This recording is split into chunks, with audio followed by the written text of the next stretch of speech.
বকতে বকতে বকতে কোন স্ত্রী যদি স্বামীর খবর নেয়, স্বামী গো খাবার টাইম হয়েছে, তুমি কোথায় আছো? ও স্বামী, খাবার সময় হয়েছে, তুমি কোথায় আছো? আমি খাবার নিয়ে তোমার জন্য অপেক্ষায় আছি।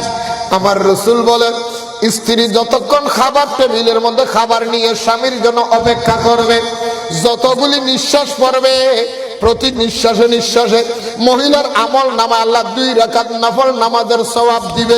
শুধু তাই নয়, স্বামী আসা পর্যন্ত স্ত্রী অপেক্ষা করার কারণে আমার দয়াল নবীর একটা সুন্নত পালন হওয়ার কারণে, মান তামাসসাকা বিসুন্নতি ইনদা ফাসাদে উম্মতি ফালাহু আজরু মিআত শহীদ।